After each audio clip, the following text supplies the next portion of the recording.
Yo, yo, yo, yo, yo, welcome back to the Heavily Opinionated Podcast. It's your boy Jamel Kijana, aka Melly Mel, aka whatever you want to call me. And with me, I got I'm coming. I'm here. It's your boy, Playboy Troy. What it do, Melly Mel? yes, sir. What it do, man? Yeah, glad to see you this weekend. All right, who else I got with me tonight? It's your boy, your player partner, Frank Mason, aka Cooley High, the one and only. You know, we in the building. Talk to him. Yeah, talk to him. Who else in here tonight? What's good, y'all boys? This is your favorite DJ Rose coming back. Apologize for the delay on last week. Y'all boys, we back better than ever, though. Let's lock in. It's all good. Glad to have you back, my brother. All right, and last but certainly not least, who else will be there tonight? Yo, it's your boy Pat checking in fresh from the 313 down here in the A, the 470-446-78770. You know what I'm saying? Whatever one you represent, you know what I mean? But moral of the story is, what it do? How y'all doing? Okay, that man put all the area codes. I like that.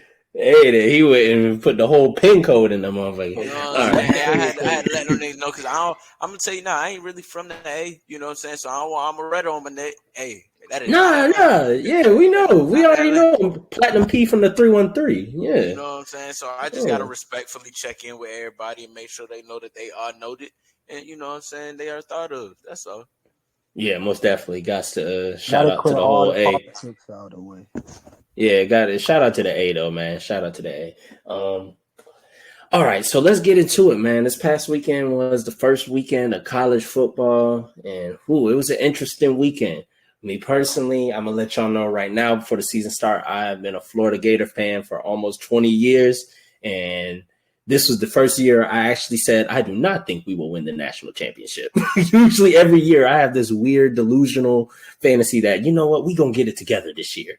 And this year I had no hopes. And that Utah game showed it was trash. We went on, it was 4th and 14 with 2 minutes left. We still needed a touchdown. And we decided to pull a screenplay. And that's when I said, yeah, this season's going to be trash. We're not even taking no risk to actually win the game. We still thinking conservative on 4th and 14. So, yeah, that's that. Did anybody else get a chance to watch the Florida versus Utah game or anything like that? Do better, man. I'm just going to say that. Just do better. Damn. Always next shit. Yeah, that's unfortunate.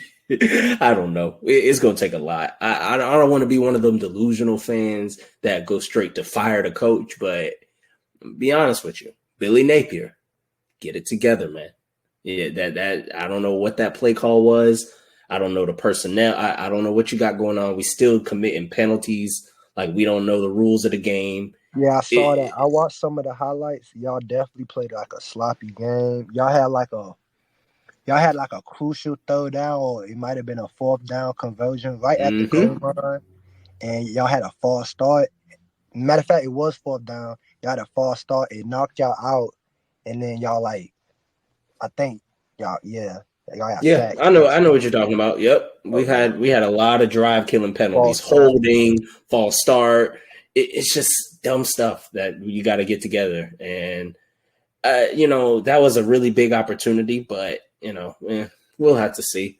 But speaking of Florida, there's a team. Even though since this year I don't have high hopes for Florida, I can kind of see myself having some empathy for the rivals. So I can kind of pull a little. I'm not as much as like I can't stand Georgia or I can't stand Florida State this year because I know Florida's not going to win this year. So I'm okay with like giving them a little bit. So, and I watched the Florida State versus LSU game last night and they looked really, really good, man. Florida State, Jordan Travers looks like he might be a Heisman candidate. The defense is nice. I wouldn't be surprised if they make the playoffs this year. I can see it. I can see them definitely making the playoffs. They got a nice defense, like you said. And something that I've kind of been seeing is they got a lot of motion going inside of, just a lot of people coming over there, and it looks like the offense is ramped up. So I think they got a lot of speed, and like I mean, in football, it's chess.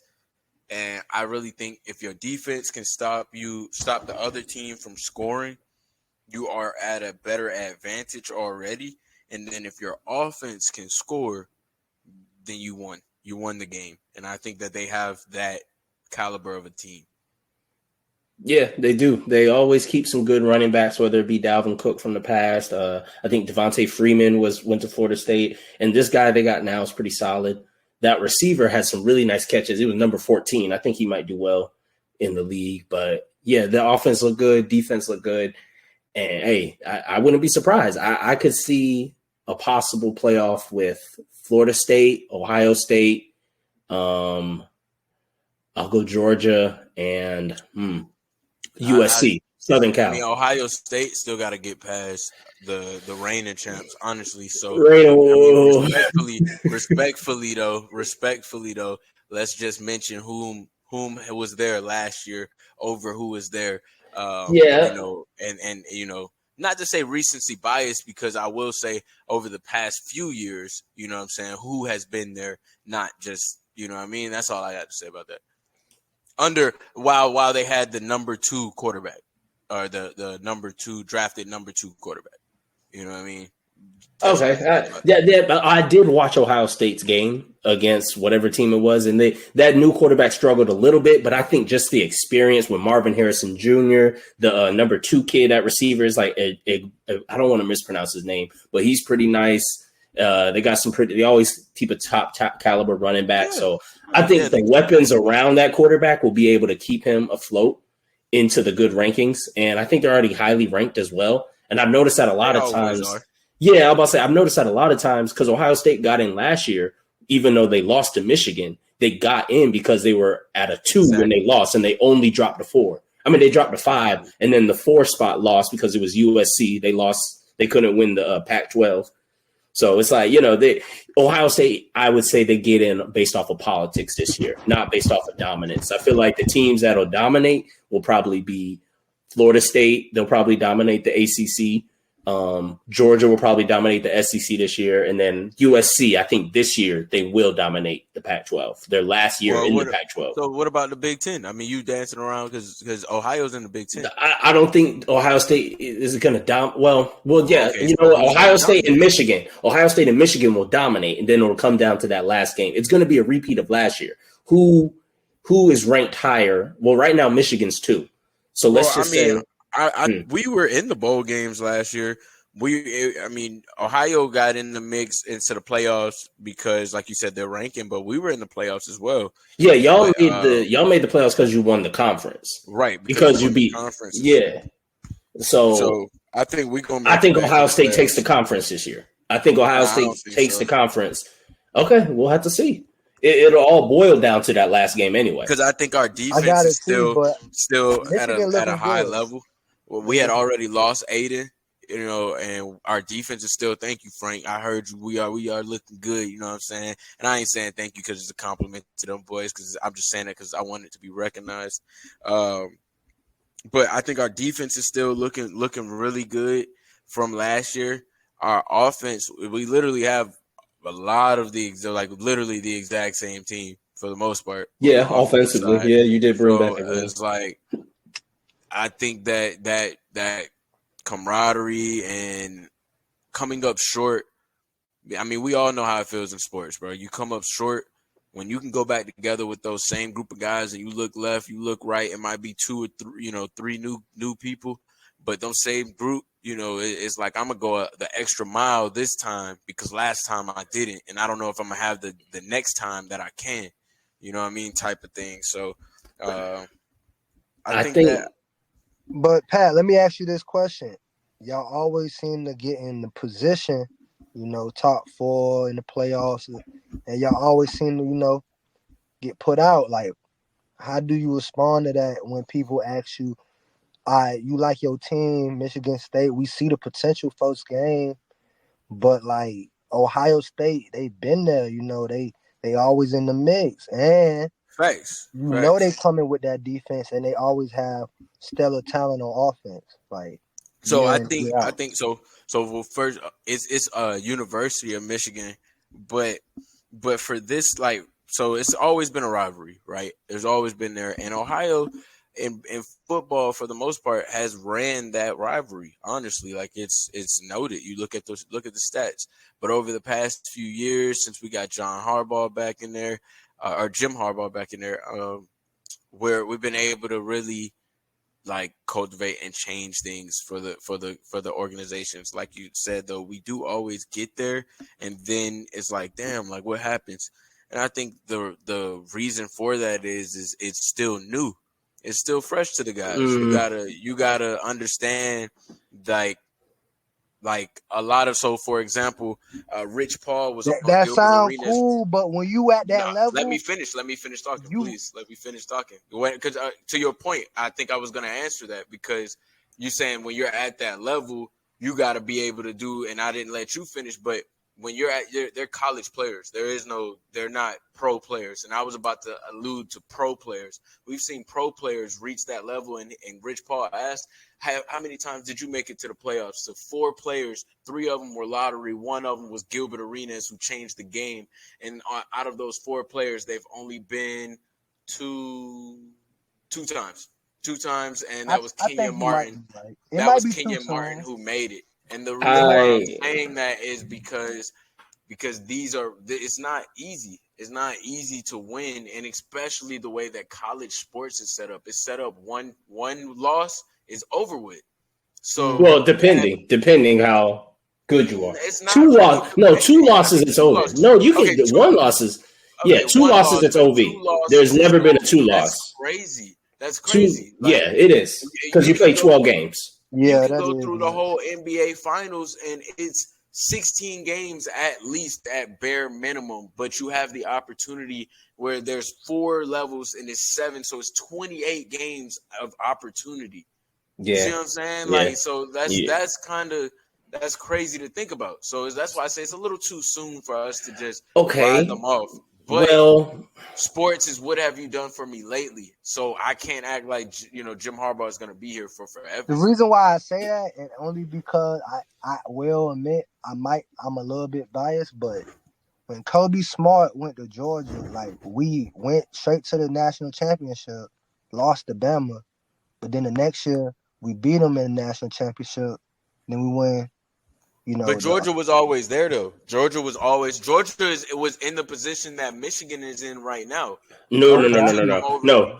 Michigan's position right now is what Oklahoma's position was when they first started this playoffs. They were getting in and then getting their ass beat because Baker Mayfield lost to Deshaun Watson. Baker Mayfield lost to Georgia.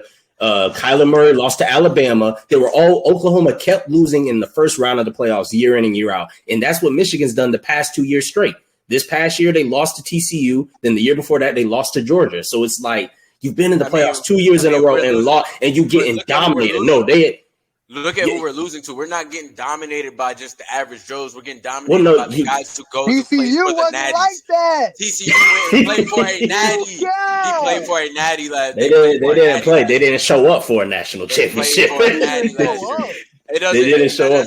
But who played for it? Who played for it? Yeah, that's true though. Was it your team or was it TCU? Come on. See, I'm not trying.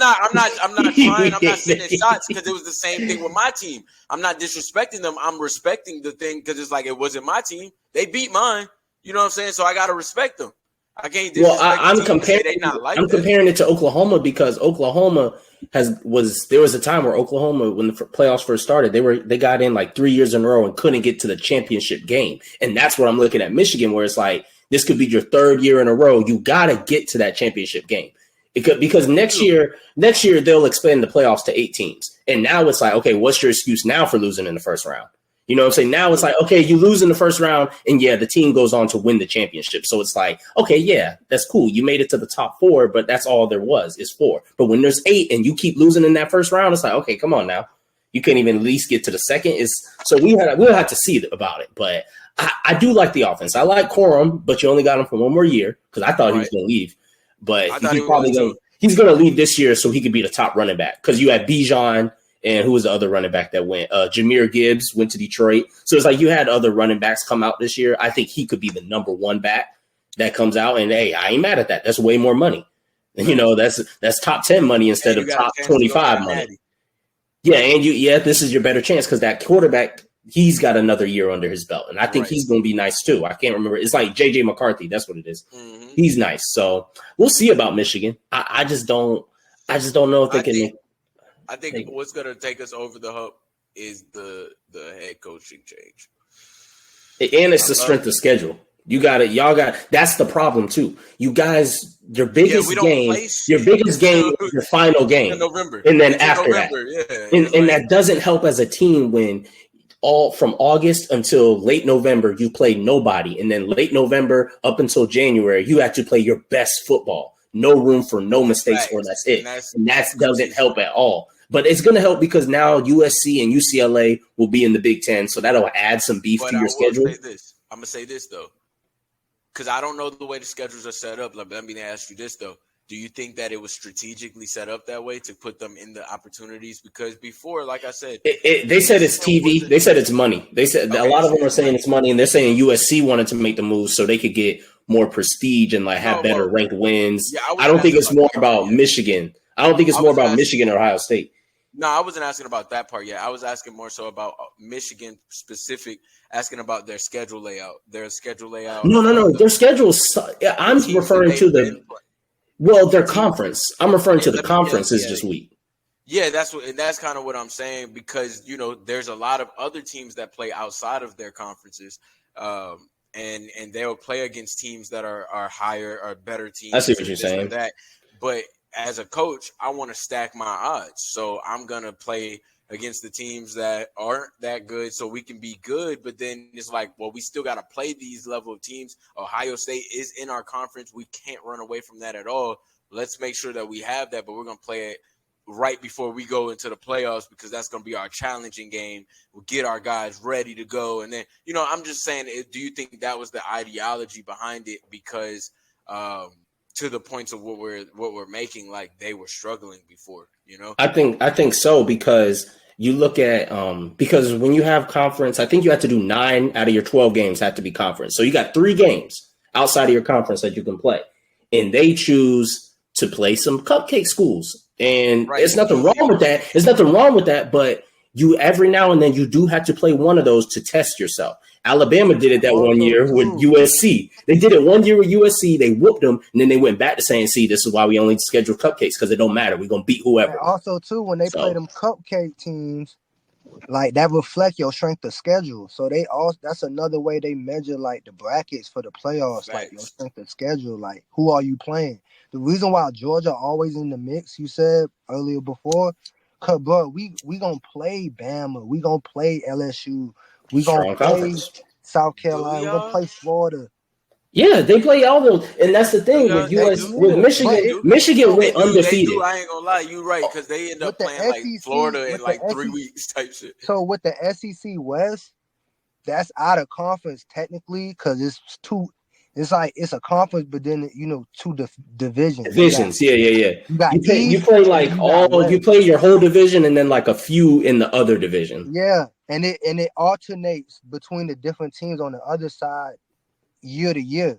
So like in the West, it's Auburn, LSU, Alabama, and like Arkansas, and now Missouri. They added them. And then in the East is Florida, South Carolina, Georgia, Tennessee, Kentucky. You know what I'm saying? So we play them every year, no matter what. We're going to play Tennessee, Florida, South Carolina, Kentucky every year. And Kentucky's always ranked most of the time in the top 25. And then we alternate between playing LSU one year, then the next we're going to play Bama. And then, it go back and forth. So we always playing them cats. And then we see them in the playoffs. So it's like, that's why I say who y'all be playing reflects like y'all gotta be battle tested, basically. Yeah, and the only way Michigan's been getting in lately is because they get a full undefeated season. If they say, "Oh, y'all got 1 loss to Penn State," nah, sorry, that's because you with that weak schedule, you should have been undefeated, and that's the unfortunate part about it. And I think that's why the Big Ten. That's why the Big Ten was saying we got to beef it up because we're not getting teams in unless they're undefeated. When the SEC, Alabama had 2 losses last year, and they contemplated putting Alabama in because If those we losses had were one against loss, top teams. if you lose one game in the SEC, bro, you basically out of playoffs. And they It only got depends, better. though. Sometimes no, there's been some one-loss SEC teams that get in because the loss was somebody that was good enough. Compared to Michigan, you lose to Rutgers or Penn State, that's a weak loss, so they kick them out, Right. or Ohio State.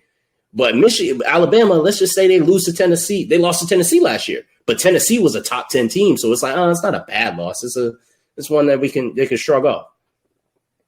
I think the SEC is the only conference that lets you get by a loss because of the house strength. Yeah, that's real. Because I mean, the strength of SEC though. Yeah, Yeah. in the conference, yeah. But yeah, let's move on out of this one. We'll see about Michigan. We'll see. But I do want to talk a little bit about my bad. The HBCU match last night. FAMU, Jackson State. Jackson State no longer has Deion Sanders, and the new coach did a solid job. They won a game, I think, a week before. I forgot who they played, but then they played at FAMU in Miami last night, and FAMU just like handled them really good. I like FAMU. They're doing their thing over there. They're going to be producing some NFL talent soon. That was a game that I noticed. UNC versus USC was pretty nice. The Battle of Carolina. Carolina's quarterback looks really good. North Carolina's quarterback looks really good. I think, what's his name? Is it Sam? No, it's not Sam Howell. It's like Hart. I think it might be Howell. No, Drake May. That's what it is. Drake May. He's nice. Drake May. He's going to do really well, and he could be a top quarterback. But I think the number one quarterback is going to be Caleb Williams coming out this year because he's already thrown for 9 touchdowns in 2 games, and coming off a Heisman year. He hasn't really won. But that was his first real year starting in USC. This year, he might need to win something to kind of really solidify it as the number 1 pick. How do y'all feel about Caleb Williams this year and what he needs to do, if there's anything else he can do to be the number 1 pick this year? You gotta have them big moments. When you get to a certain point in your career, all Heisman winners share this one common characteristic or on their career in college sports. They got them couple moments I'm talking about in big time games like Vince Young with the Rose Bowl, Reggie Bush in the Rose Bowl. Like, it's these Heisman players, they gotta have a moment. So yeah, Deshaun Watson with the no, he wasn't a Heisman winner, but just that drive in the Natty. I remember me and Pat was watching it at when we was up in Kennesaw. We was watching him drive against Jalen Hurts. It was like him, and it was like Jalen Hurts versus Deshaun Watson in the championship, and they was just going back and forth. And then Deshaun just had the ball last, and he proved himself to just be the better quarterback that night. And yeah, it's moments like that can really make or break. I agree with that. I think I think it's kind of already proved. My fault, Playboy. What you was about to say? I was gonna say, when do you think that moment's gonna be? Will it be? So Will it be basically, what when I'm saying, like, not really he gets up moments, against Colorado and he takes on Travis Hunter? No, it'll be before that because I don't want to. I like Colorado. We played a great game, but we got to relax now. USC is a seasoned program. You know what I'm saying? We gotta. This is still college football. You know what I'm saying? This is still top tier college football. That's why I said Travis Hunter. Okay. You're right. Because he's going to toast Colorado, but Travis Hunter might get a pick or two or a deflection. But Caleb Williams is not going to lose to Colorado. I don't think USC is going to lose to Colorado. Because at the end of the day, it was a great game, but they gave up 45. You know what I'm saying? Like that, Caleb Williams finna go off that. But I feel like, and to Frank mentioned this earlier, bro. Like, you can't. He was like, TCU wasn't that. We can't. You keep we keep trying to disrespect TCU, bro. They clearly that. They're showing it. Yeah, TCU was nice.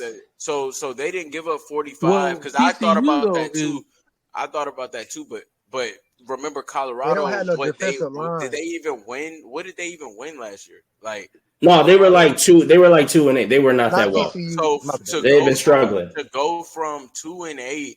Yeah, I gave up 45 points, but nigga, I got my ass beat every game last year. So it's kind of like the same thing with Woodville. Like, we did the same thing that second year we came back yeah, it's high scoring games with a team that it probably wouldn't be with other teams in my conference. But in that same breath, we beat them niggas and we lost to them last year.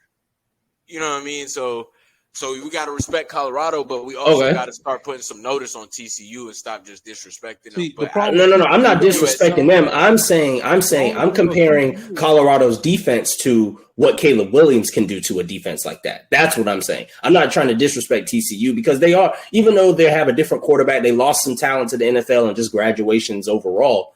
That is the team that did make the national championship. I'm just saying that a team that gives up 45 points, Caleb Williams and USC, they thrive off of those types of teams because that's the Lincoln Riley, Oklahoma mindset of we going to put 60 points on you. And that's all I'm saying. I don't think, that's not going to work. Not gonna work. It will work. It will work when they play Colorado. And it might not work when they move over to the Big Ten next year and they have to play against defenses like Michigan. Maybe not, but I'm saying like for Colorado, it's not gonna work against USC because exactly like they gonna run that shit up. We like that. Like Caleb can do his thing. I think that's what allowed him to win the Heisman because he can do whatever. He can roll. Yeah, he has that. He gives him the Patrick Mahomes freedom. That's what he kind of does with all his quarterbacks. He did it with Baker Mayfield. He did it with Jalen Hurts. He did it with Kyler Murray. And now he's doing it with Caleb Williams. He's just letting these guys just do their thing. So, and yeah, we'll have to see about that. I'm glad you brought that one up. I'm gonna see when that matchup is. I think it's like week 6 or something. That's gonna be a good one. September 30th, the end of this month. It'll be at Colorado too. So that might change something. And Colorado's not known to have a big, show out crowd, but you just never know now that they have a different type of program style there. So all their games are sold out. Colorado. I'm saying back then. I'm saying they're not known to be a tough crowd to play at. So you can have a sold out game but not be a tough crowd. You can have a lot of fans, but they might not be making that same noise. You know what I'm saying? They're gonna be lit. They're gonna be piped up for Palm. I don't know about and Sanders.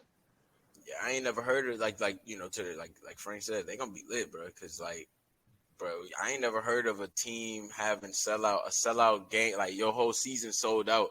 As soon last year, your whole season was sold out, and y'all about to come in there quiet. Nah, that ain't how that's about to go. Deion done re-energized that whole that whole campus. He done energized them, man. They cranked up, so they already talking noise. So they gonna be. The story we told based on their first home game. That'll tell you how the season gonna go. But I get what you're saying, Mel.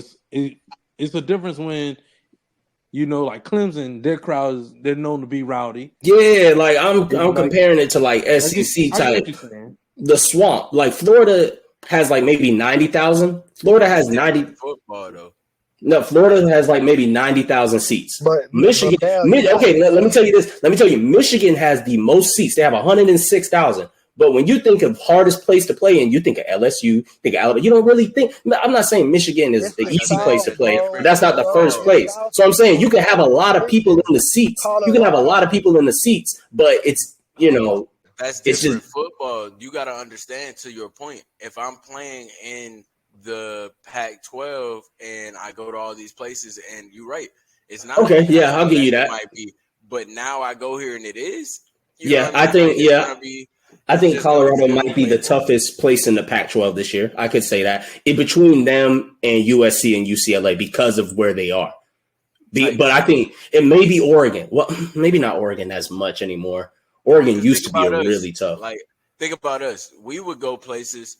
Our gym is so darn small. Like, we packing it up. It's like, all right, cool. We making a little bit of noise in here, but it is not fucking phasing. Yeah, it's also based off the facility. It ain't phasing none of our opponents. Like, it pumped us up because we had more people in there than we did before because it was smaller, but our opponents was not phased because we go to their house.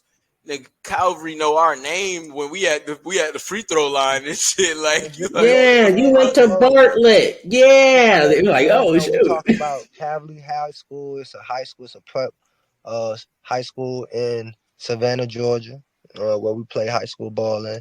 So just for the viewers out there, the listeners out there.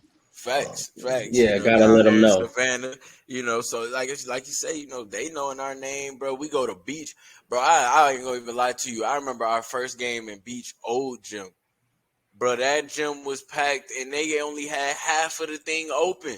They only had half the gym open because the other half they was already starting to set up to move to the next gym. When we played there for the first time in their new gym, bro, I'm not even gonna lie to you. When we played for that Holiday Classic and we was the late game. But that shit was so deep and live. I'm like, yo, this shit Nerve feel wracking. like you like, oh shit, this is this. Then we go to Savannah High and we playing in Savannah High just for summer league. Just for summer league, that shit gets packed out. Mm. You like, ooh, shit, boy. I hope my season go like this. Then we go back to our season and we go home and our shit is half as that. So you don't keep that same feeling in you. You know what I'm Yeah, saying? yeah, And that's then you true. go back to that and you like, oh shit. Some people wake up, some people don't.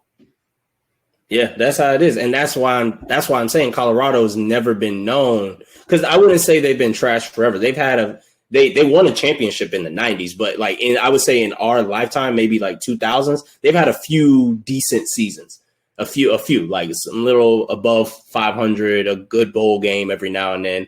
But their just stadium isn't known to be a But stadium. that's the thing. That's what I'm It's more saying. about the stadium. It's more about the stadium's architecture, like Pat was saying. You had a But small gym, but it just doesn't. It's more about the architecture of the stadium and how it's in the culture of it, you more than it said is it about how many people are yourself. in there. They haven't been really that important in the past few years. They haven't really been important at all. So really now Dion's there, Prime is there, and that place is there, like I said, rejuvenated. They've been re-energized. That crowd, I get that, but I'm I saying seen the video, Once like the the video Bill, even once the Bill before on the Playboy's game in point with that, TCU. weren't they like didn't they They have were like turned 11 up. losses last year? Like they were really trash last year. they I'm were surprised. trash, but I'm saying there's trash programs that are still hard places to play because of the stadium, of the architecture of the stadium, and just the culture there. You know what I'm saying? I'm saying with Colorado, they just don't have that yet. Their stadium isn't known for a place that's just hard to play. You could be a trash team, but still be hard to play at. I'm saying Colorado's just not. They don't have that facility. They don't Just have the saying that. facility. They don't have the fan base. They don't have that power. No, I wouldn't say the fan base. They have the fan base now, but they just don't have the facility that I makes mean, it they hard ain't to had play. nothing to root for. They talking about some this man that got like everybody job out of there except for like 10 people with a scholarship. Like, you know what I mean? Like they cleaned the house with that whole program, saying that now we're going for a standard of excellence. I ain't been too tuned in with the college football in the recent years. For me personally, I didn't like the playoff system for me, but honestly, because of the podcast, I am going to get more tuned into the conferences and stuff. And I know it's a bunch of different schools, but truthfully, like I kind of like where they're heading at, where they're going. Like he's going at it as a coach in a different way than other coaches been going at it. Like I understood that move from Jackson State to Colorado, everybody was like, "Yo, what the heck?" Like, but truthfully, it's kind of like what I mean. We're gonna talk about it later. Kind of like what Shannon like going over making his move. Nah, that ain't Like the same. you can only get up to so much, and so we don't really know where Dion really wants to go with his coaching career. We don't know if he wants to go to pro football. We don't know if he really wants to just stay with the youth in college. Like, you know what I'm saying? It really gonna come down and depend on really what his ambition is, and only he can really see that vision. And so far, that man saying we believe, and truthfully, like, it's kind of hard not to buy into that. To like, only thing I really kind of picked like some of the highlights from their game, but also the little interview after that when he was on the podium when the reporter was coming to talk to him, and he was like, "Nah, don't ask me no questions. Nah, I saw what you wrote about us. Like, do you believe now?" And you're like, "Nah, I don't want to answer your question. Answer my question first." And dude didn't want to answer the question. You know what I'm saying? But that's the kind of like result that we don't necessarily see from a head coach from any sport. You know what I mean? Whether they were a former player or not. And it's kind of going to be really interesting to see how he could be able to take this to the next level. And it's going to take them some time. But off rip, all the media availability, the eyes will be on that campus. So I truly believe low key that they'll be able to make some shake, and they're going to shock up some people. Now it's not going to be the wow factor where people trying to say, "Oh, they're going to win it all," like the No, Jets' expectations and stuff like no. that. I ain't trying to say that at all. But truthfully, if they were to make it to the playoffs, that's a huge success. You know what I'm saying? Like the bar is so like potential is high, but we know of their recent history. So it's like, can he really turn around in a year like that? We have to see that. But till we do, all we can really do go with him is going to week, going by the strength, by what the schedule of the schools, and look at what they do performance wise, and not always look at the team that they're playing against. Because, like you said, it's just starting off as in this program, like all those new faces and people like coming in and buying in. That's rare as hell. Like you don't just start over the whole team like that and come in and say, "Oh, we're great." Like It does. That is what happens a lot. That is what truly does happen when I mean, a so I'm coach saying does someone come come in. in Alabama, change the whole thing of Nick Saban and say, "Oh yeah, we're still." Well, first of all, well, that's you know what I'm that's a saying? He's not wait. there. No, you're saying you're You saying gotta say that again. see the field, No, you know run what that I'm saying? back. Like, Run that back. You're saying somebody comes into Alabama and coming would into change up Alabama to everything. take. They're saying Nick Well, Saban first of all, down. So no one's taking Nick Saban's job. That's a bad example. No one's going to take Nick Saban is Bill Belichick. You're not taking his job. He's going to leave that job. That was a bad example. You could have used Arkansas or something like that. I know But you're taking the name. I'm saying take the name out of it. I'm just saying the coach that's well known, well earned. He even got that. I'm just because this is not even the case with Colorado. But I'm just saying he's been there. It's still when you do a turnover in a company or anything, you're bringing in fresh faces and your ideas. You did not hire that guy.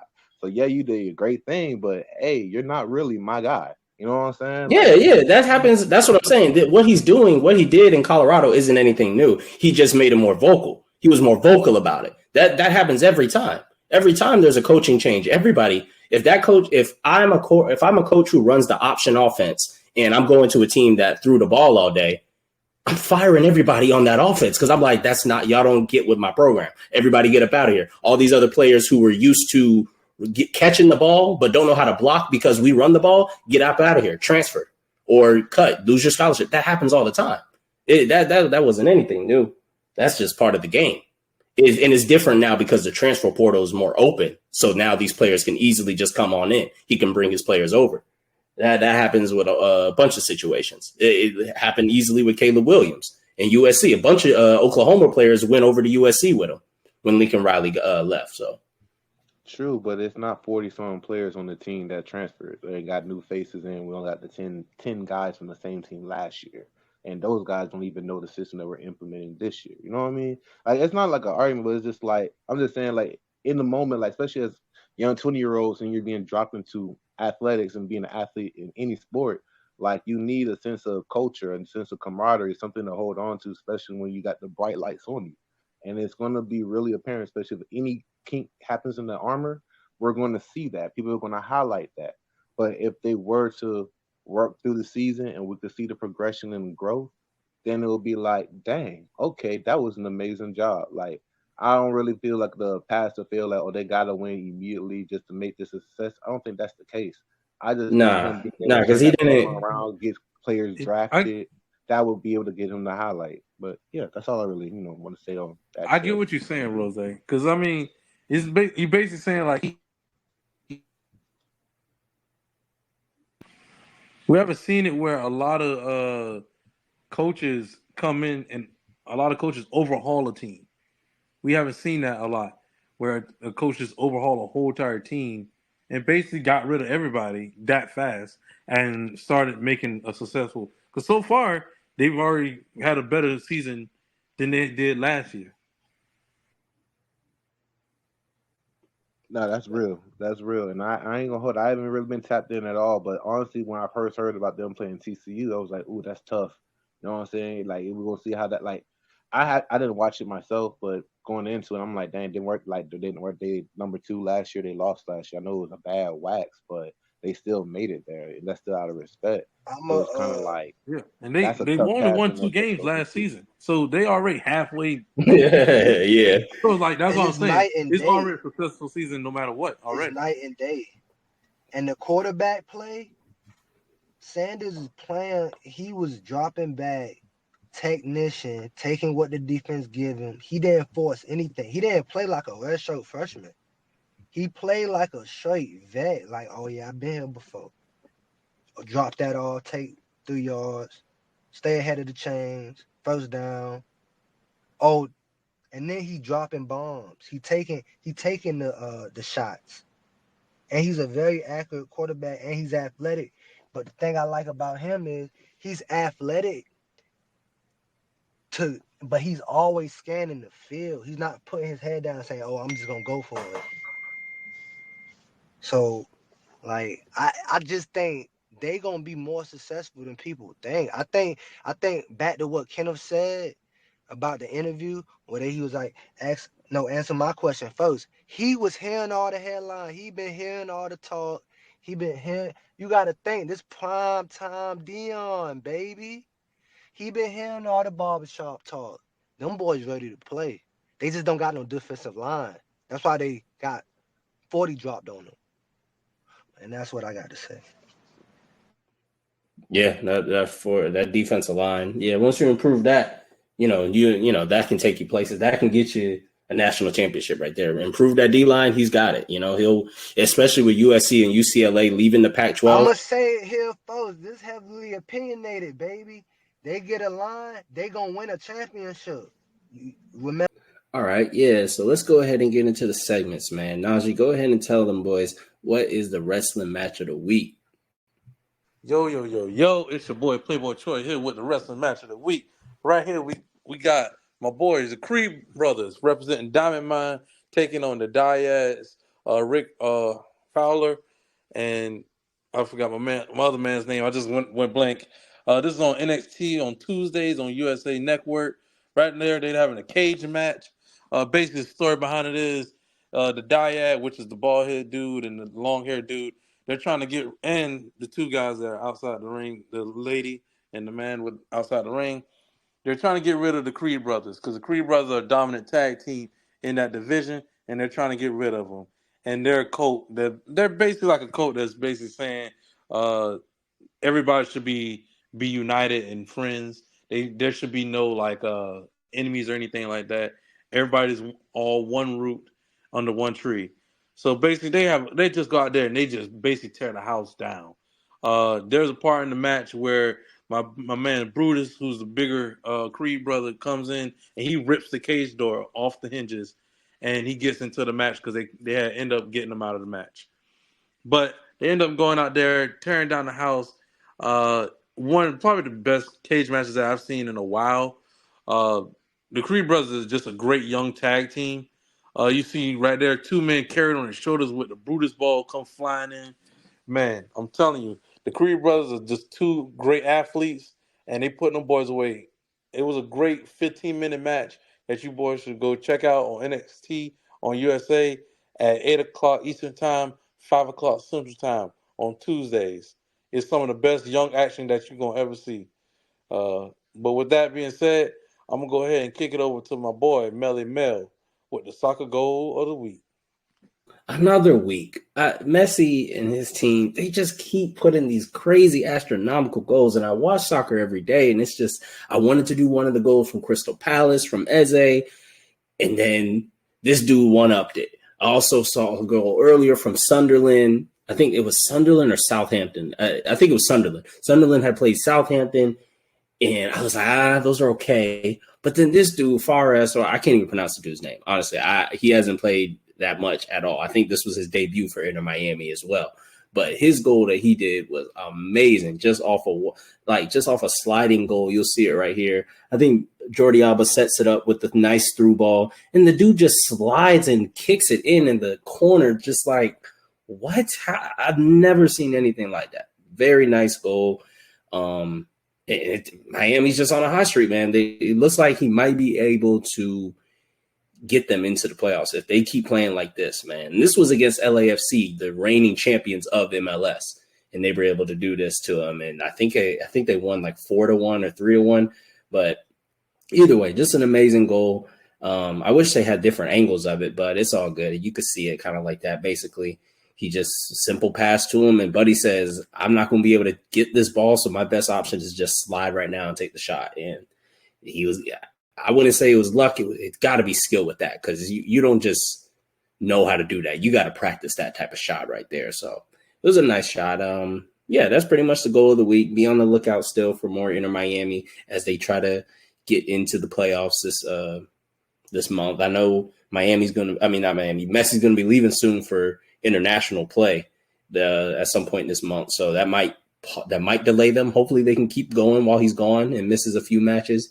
but we'll have to see about that. But yeah, that's the goal of the week. And with that, let's get a little bit physical, man. What's going on? Let's get physical. All right, so y'all already know we're gonna start off the workout with a mile. We've gone over this workout before, because that repetition, you know what I mean. I like to do some of the same workouts and kind of go from there. We'll start off with a mile, then we're gonna go ahead and hit the decline bench. Then we're gonna go chest, incline. You can kind of mix those up however you want. And actually, I probably wouldn't even go straight down the list, to be honest. I would probably go decline, then I would probably do some push-ups in between each of these sets. I'd probably be doing push-ups in between each of these sets, kind of like a mini superset. But you're gonna do some. I would go to the negative dips, or actually, I'll go probably straight to the dumbbell pullovers first. So decline bench, then dumbbell pullovers. Then we're gonna go hit the regular press. Then we're gonna go to the dips, and then you'll go without pause. And so I would probably, like how I like to do a lot of my stuff, bro, is I like to think that I'm getting it out the way. So what I like to do is I'm gonna go first set 10 reps of my chest press. Then I'm gonna go ahead and do 8 sets of my chest press. Then I'm gonna do 1 set of my dips with the pause to failure. And while that's going on, my chest is kind of resting, because by the time when I get to 6, I'm throwing on some weight. You know what I mean? I've built weight every time. I'm putting on 5 to 10 pounds with each rep set. So that being said, it's like, all right, let's go ahead and move from there. Then I'm gonna go ahead, switch back. I'm gonna go incline press after that. After I'm finished with my last set of those negative dips, then I'm gonna go incline press. Then I'm gonna go push-ups. You can go negative. You can do the negative. The decline on the push-ups is definitely, you see it and you think it's a lot easier than what it is. So it's a little bit tougher. I think the incline is a lot easier than regular push-ups and negative. So give it all a try. And last but not least, you can go ahead and close it out with a mile, or you can close it out with some core work. And then I like to close it out hopping in the steam room. And next, I need a little bit of wisdom, so I'm gonna ask for my boy Cooley for that wisdom of the week. Man, it's your boy Cooley High, man, Wayne Mason, and I'm coming this week with the wisdom of the week. This wisdom of the week is humility, and a lot of people get this kind of screwed up, like with being humble. Like people tell you be humble, like be humble, like be humble. But what I like to explain to people is like, talk less and deliver. Like kind of like when you are an expert in a certain area or subject matter, and people come to you and be like, that's not the time to be humble. It's the time to they coming to you because you're that guy in that field. So that's when you just be honest, like, yeah, I'm that person. This is the operation, or this is the skill set. You breaking it down. You teaching them. You getting in there. But when it comes to like you in a position where it's the flip side and you're not so knowledgeable, or you know what I'm saying, this is not your expertise.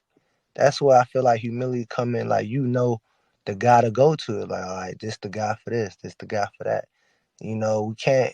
We try to do a lot of things on our own, and we need that teamwork. So I feel like humility is definitely something that we should meditate on and think about this week. Going through our day. Like sometimes it's best to fall back, listen, observe. You know what I'm saying, and listen, and then that's when you know. But also knowing when you that guy, don't talk down on yourself. Don't speak low. Speak up. Like if you know what's going on in the situation, be that person of interest. Be step up to the plate if you have an expertise or a history or something. And that's what's in the week. Being humility, not being humble necessarily. Like, oh, I'm just not gonna talk about what I do, but just being honest. Just being honest. Nah, that's real, bro. I think that's real. I appreciate. I don't know about how y'all feel, but I appreciate you saying that and giving us that message for real, because I know myself, I can find myself in doing that a lot. And you tell me personally, like you always tell me, you've always told me, like, bro, nigga, you that guy, like, bro, quit playing, bro. Like you've always tell that, and you've always hyped all of us up, bro. So I appreciate that for real, like for real. Yeah, most definitely, man. That one's really good, man. Man, stay humble, but when we say stay humble, we meaning say what's really going on. That's it. Facts. Because I try to your point, I used to always say, like, my left hand don't know what my right hand got going on. Like I try and make sure, like, I'm a ghost. Like I don't want people to know what I got going on or not seeing it. And I literally just said this to myself 5 seconds ago before while you were saying that. So it's funny that you're saying that because like is it an honest life? Is it me being humble, or is it me just talking down on myself? You know what I mean? Like you can humbly just be yourself and be on what you want. And also, I guess this is another point about it too. The reason why I'm speaking about humility is because, like, it's something I kind of deal with, like, a lot of time. Like, as you know, Pat works out. Jamel, he do his thing. Nas, he's active. But I work out, and it's like a lot of people come to me, and I kind of like, I feel like I probably should speak more on it. So that's why I'm saying, like, with the which you should, because with the humble, with the humbleness. So, yeah, and like, you don't know. And also, I'm gonna say this too. In anything you do, just do it to your best ability, because you never know who's watching. That's another wisdom for y'all. That's a gem. We getting two of them. Okay, I like that I'm one. gonna keep it. That's it though. We cool after. They got to pay for the rest of it. Yeah, that's it. You never know who's watching. That's a real fact. Ain't it? You don't know who's watching, who's listening, who already right there. That's crazy. I like that one, man. Appreciate that wisdom. Much needed. But before we get up out of here, we got to top in with Rose. What do I need to watch this weekend on TV, man? Appreciate on that Melly Mel. Appreciate on that Melly Mel. Nah, I ain't gonna hold y'all boys. I've been a little tapped out with watching TV lately. Been caught up with life. You know how the vibes are going and stuff. And I ain't gonna hold. I've been playing a little bit of the video game too, of this Xenoverse 2. It's been really dope. And if you got the PlayStation Plus, check that out. Get that bit for the free. It's really dope content, and it goes along lines of Dragon Ball. But what I did catch last night, though, because I thought I wouldn't have nothing to bring for the show today, but totally forgot, Disenchantment also dropped on Netflix last night. Now, I don't know if you guys ever watched it or like Game of Thrones. It's pretty much like a comical Game of Thrones. They do not shade at the show, no, not at all, like Family Guy, but it's a lot of mythical, demons, whatever, like girl going through the journeys of the entire countryside. And yeah, they really play around with it, and it's not just some crazy wacko stuff. Like, it's actually like a really good show, especially when something we want to watch late night, 30 minutes. It's like 6 seasons. You don't got to catch through all of it, but where it's at now, especially if you like the content, it actually makes some really good sense. So it's not like you're watching a Black Mirror episode where something new or totally different every episode. It's the same storyline, and if you pay attention, it's really easy to stay along with, even if you really like tired and stuff. Because I ain't gonna definitely tonight I will definitely finishing that. But as I was talking to Melly Mel earlier, and I believe last time I was here at the spot talking with Playboy Troy, I didn't get to be able to watch Winning Time, but I am going to be starting that tomorrow since I am off. Best believe I will be tweeting this out. So, guys, if you want to tap in and see what we're talking about, our initial thoughts and stuff, we'll be talking about it for the show next week. I would love to be able to talk with the guys at the spot about how we felt about Winning Time. You know, a little debrief as we get into the NFL, talk about some of the older era NBA or whatever. You know what I'm saying? I feel like it'll be a dope conversation at the spot. Just have a little debrief with Magic Johnson. Shout out to one of the legends, you know? But I'm going to just throw it back to Melly Mel, and I promise y'all I will have everything ready for y'all next week. Best believe the gems are on the way. Best believe in that. I swear, bro. How many times you going to keep saying that? That's enough of that. You don't need to throw it back. You know, I'm not even going to. Yeah, never mind. But yeah, that winning time, we definitely got to dissect that. Let me know definitely how far you get, because right now I'm watching season 2. They just dropped a new episode last night, and season 2 is already really great. I'm giving it a 10 out of 10. Season 1 was great, but season 2 is really doing. I agree. It's doing way better than I thought. So now you caught up on it, Naj? Oh yeah, You watched this past week's episode? That John was nice. I like that one. I like what they're doing with that. They killing it. I was wondering what they was gonna do after season 1, the way it ended, but I was like, what could they do with it? I was hoping. Well, to me, I was hoping they'd continue it like season after, like how the NBA was like season after season and stuff like that, which they kind of did, but it's like it's a little. I like how they got it set up though. I like how they do a little bit of the flashback, but don't do too much into it. Then they go a little bit. They showed a little bit of his history. Yeah, you know who I'm talking about with that. But when Rose catch up, I know he's not gonna get to season 2, but I don't know. Rose, he the type of person. You know how I get down with these. Yeah, I was gonna say you the type of person you can sit there and be like, bro, this man started Game of Thrones. I would say a week and a half later, I'm on season 7. I'm like, yo, what?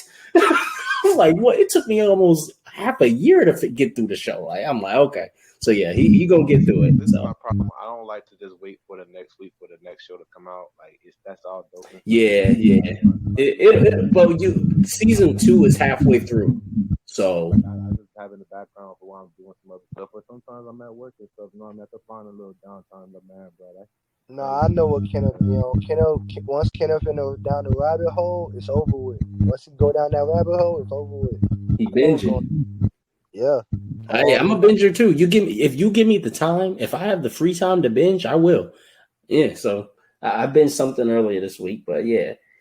But all right, y'all, we're gonna get up out of here, man. Appreciate y'all for tuning in to the Heavily Opinionated podcast. Yeah. Be on the lookout for the fantasy football. Be on the lookout for our NFL predictions. Be on the lookout for everything we all got going on. WrestleManiacs 2, my book out there. You already know. Evil Angels, everything, man. Mystic with the soap bars, everything, man. Just be on the lookout and stay rocking with us and stay heavily opinionated. Peace.